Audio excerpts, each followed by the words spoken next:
and today we're here with Sonja Bennett, and she is the interim director of the Developmental Disability Resource Board of Clay County. Okay, so Sonja, did you want to tell us about your personal background with these services and, just personal stories of people that have developmental disabilities? Certainly. Okay. I am the interim director, so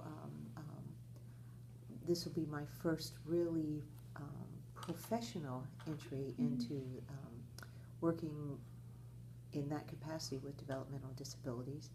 But where my background comes from that is when I was very, very young, in the 50s, I had a cousin who was born with developmental disabilities.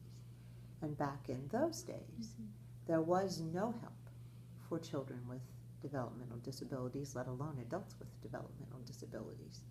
So because of my cousin Annie, who is about 3 years older than me, 4 years older than me, my aunt and uncle started a school for children in the little town they lived in called Chillicothe. And it was called the Peter Pan School, so that Annie could go to school like the rest of us went to school.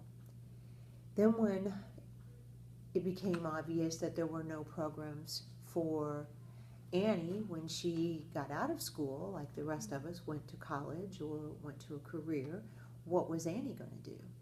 So my aunt and uncle got very involved at the state level and the national level to help start the Sheltered Workshop Program.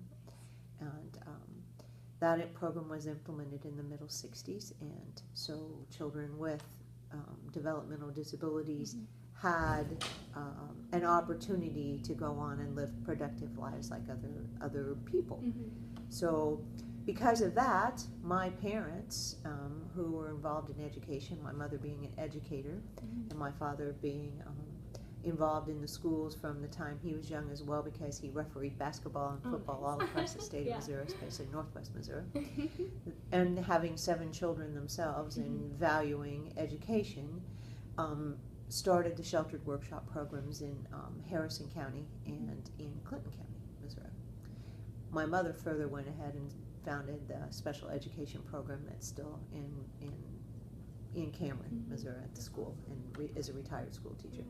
So that is my first experience with the Sheltered Workshop Program. My uncle ran the Sheltered Workshop Program in Chillicothe until he retired. One of the other things that I found, and this started because kids, all of us, got to go to church camp or some sort of activity camp in the summer, but Annie didn't get to go to a camp. So my aunt and uncle founded a camp that they hosted it at the same place we all went to church camp, at Camp Crowder in Trenton, Missouri. It was called Camp Rainbow, and it was staffed by lots of teenagers, adults, nurses, professional people, doctors. My aunt and uncle ran the camp. Somebody had to cook the food. So it was a really a big deal. And I started working at the camp when it first started. I think the first year it started, I wasn't old enough, so the next year I could start, but I wasn't old enough still to be a counselor, so I started in the kitchen.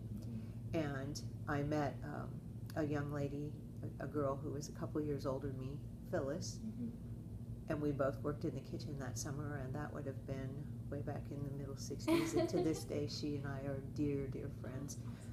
But the way the camp was organized, there was the first half of the week was for children who were under 18, and the second half of the camp was for people over 18. So the activities were a bit diversified for that group of people.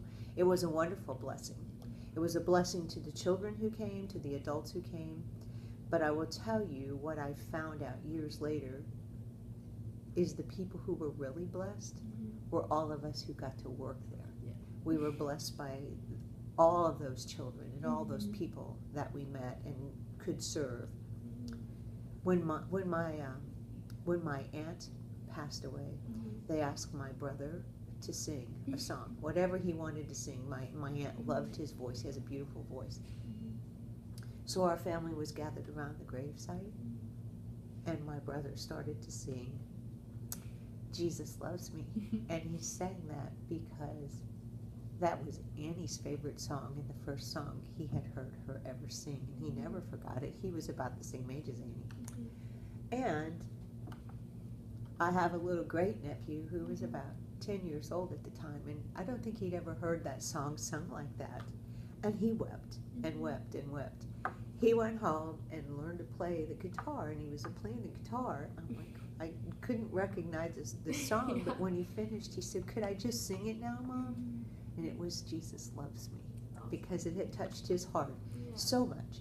So what I would say from all of that is that you think that maybe somebody with disabilities can't touch the lives of somebody who doesn't have a disability, but it's almost the reverse is true, that Annie's life touched and changed the life of so many people. One of the things we found when we were at the camp doing our service is they would bring busloads of children, people, from institutions. So many of those people lived in an institution. There was an institution in Higginsville and an institution in Marshall. And not to say that all the institutions were bad, but there was no group home concept. You know, the children either lived at home, or if they couldn't live at home, they were institutionalized. So my aunt and uncle were very adamant to make a difference in that and figure out a different way for other children. And so they were very active in starting the whole group homes concept, which meant there had to be funding for those types of programs. And so therefore I'm familiar with the group homes. And the value of that would be is strikingly, I remember one of the kids who came, one of the young people who came to the camp, but he was in the older group. His mother and his sister came to the camp because they wanted to see him, but they didn't recognize him. They wouldn't have known him if they saw him because they had not seen him in over 20 years from the day that they dropped him at the institution in Higginsville. They had not seen him since, which that's when we all like, oh, that's so wrong. This is just not so right, you know. So the group home thing really was an essential part of incorporating people like that, people with disabilities, into the community. And my cousin actually went on to live in a group home and had a job and worked at a sheltered workshop, and she felt like she made a contribution to the world, you know, like everybody else made a contribution, she made a contribution as well. So those programs are essential, and they're a blessing, but they're a blessing to everybody. Right. So that's my experience with that. Well, thank you so much. It was awesome to hear your story, and so we'll see everybody next week.